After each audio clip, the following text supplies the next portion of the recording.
وفرقان الحميد. أعوذ بالله من الشيطان الرجيم. بسم الله الرحمن الرحيم. وقضى ربك ألا تعبدوا إلا إياه وبالوالدين إحسانا. إما يبلغن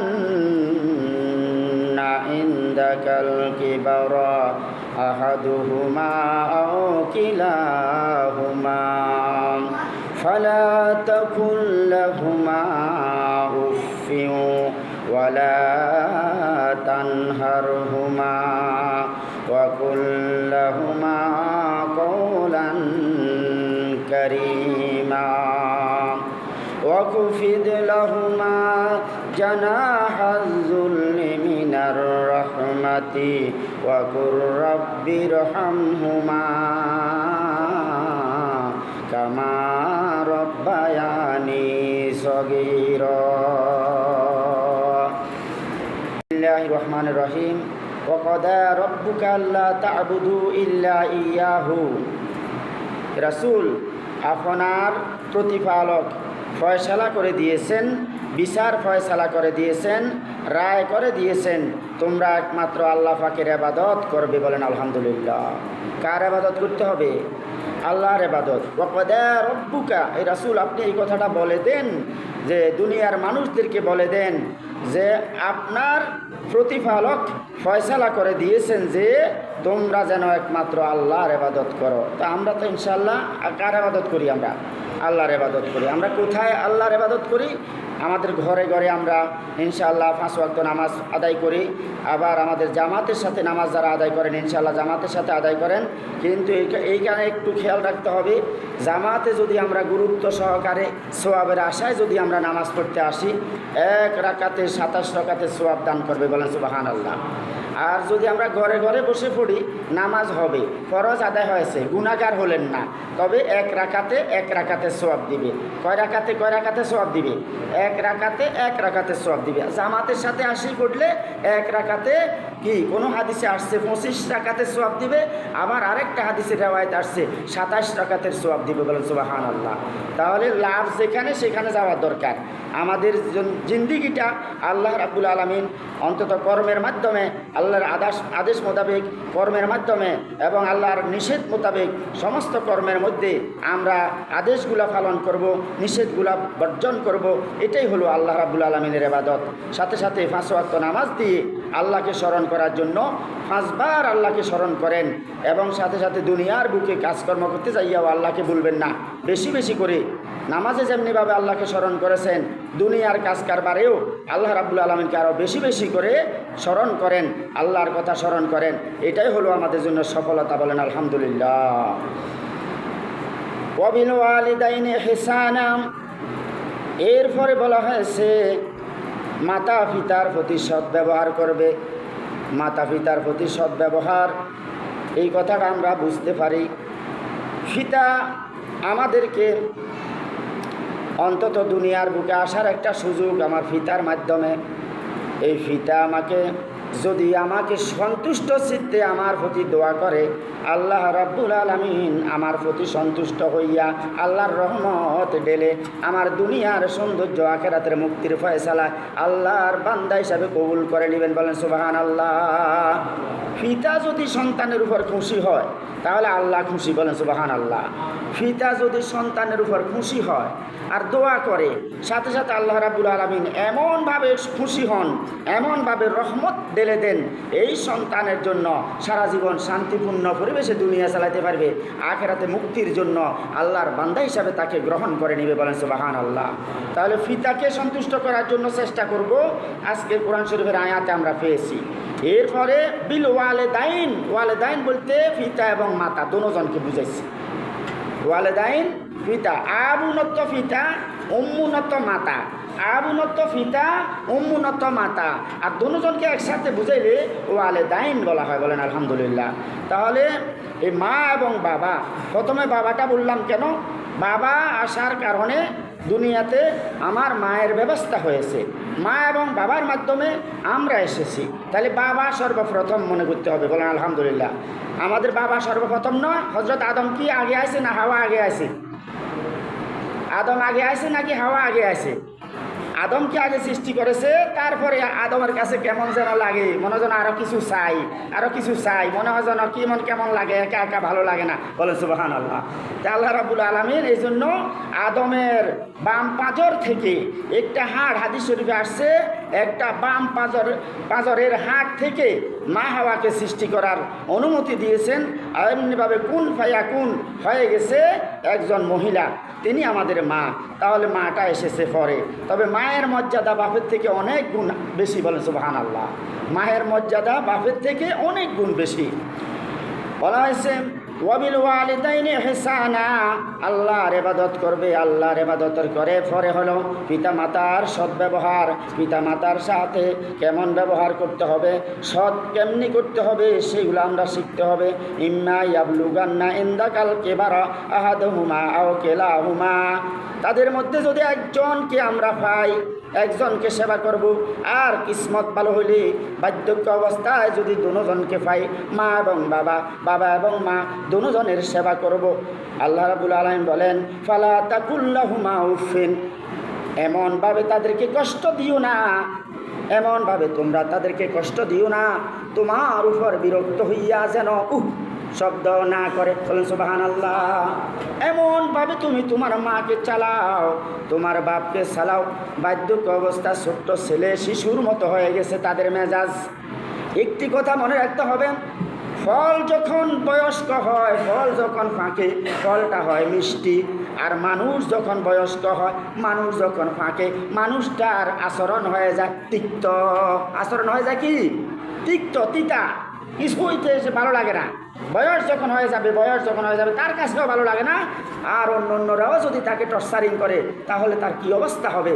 এই জন্য পিতামাতার প্রতি সদ্ব্যবহার করার জন্য বলা হয়েছে যে তোমার যদি একজন যদি থাকে, বাপ মারা গেছে মা আছে, অথবা মা মারা গেছে বাপ আছে, আর যদি ভাগ্য ভালো হয় দুজন বার্ধক্য অবস্থায় পেয়েছ, তাহলে তাদেরকে এমনভাবে চালাবে ফালা তাকুল্লাহুমা উফিন, যেন তারা দুইজন শব্দ না করে। ওয়ালা তানহারহুমা, আর তাদেরকে যে কোনো কাজে কোনো রকম ধিক্কার দিও না, টর্চার করো না, তুচ্ছার করো না। বলেন আল্লাহু আকবার। টর্চার করো না, তুচ্ছার করো না, ধিক্কার দিও না। তাদেরকে তাদের ব্যবহারটা, তাদের কথাটা ভালোভাবে বোঝার চেষ্টা করো। তারা কি বুঝতেছে, কি বলতেছে, তাদের মনের কামনা কি, তাদের ভাষণা কি।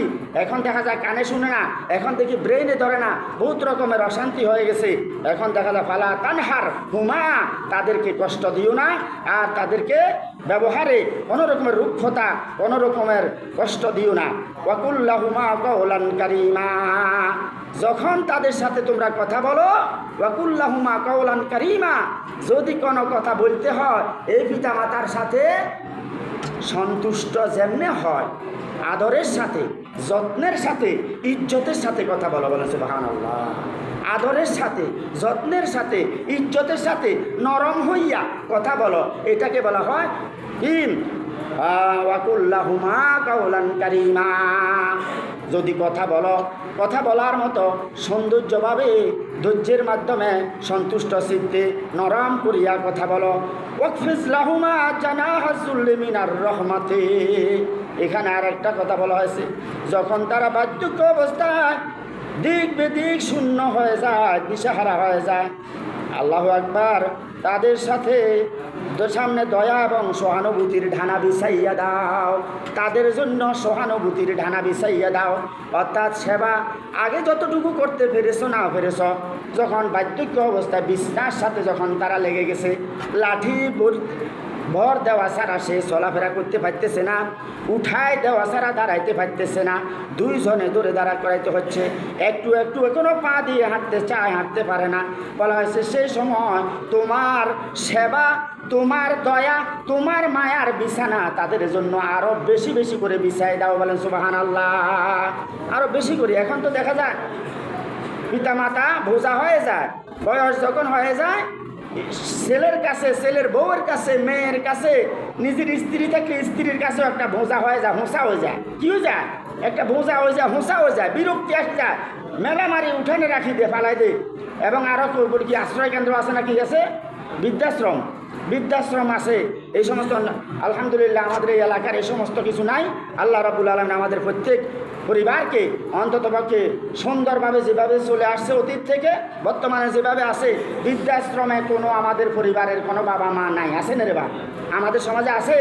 নাই। আলহামদুলিল্লাহ আমরা শুনবও না সেটা। বৃদ্ধাশ্রমে আমরা দেব না, এটা ইহুদি খ্রিস্টানের কালচার, আমাদের মুসলমানের কালচার নয়। আমরা যথেষ্ট পরিমাণে মা বাবাকে কি শক্ত থাকতে যতটুকু ফেরেছি না ফেরেছি, তারা যখন শিশুর মতো হয়ে গেছে, বিছনার সাথে লেগে গেছে, আর হাঁটতে পারতেছে না, তখন তাদেরকে অবশ্যই আরও বেশি বেশি সেবা করার জন্য আল্লাহ রাব্বুল আলামিন বলেন ওয়াকফিজ লাহুমা জানাহা যুল্লি মিনার রহমাত, তাদের জন্য রহমতের বিছানা, আচার ব্যবহার, খাওয়া দাওয়া, দেখাশোনা, খবরাখবর, খোঁজ খবর আরও বেশি বেশি। আপনি যেখানে থাকেন না কেন, আপনি বাজারে হয়তো ব্যবসা করেন, বিকালবেলা আসি প্রথমে মা এবং বাবার খবর নেওয়া দরকার।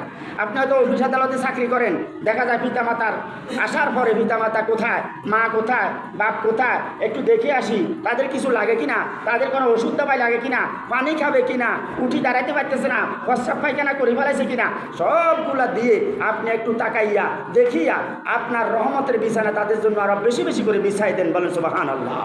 পারবেন তো ইনশাআল্লাহ? আল্লাহু আকবার।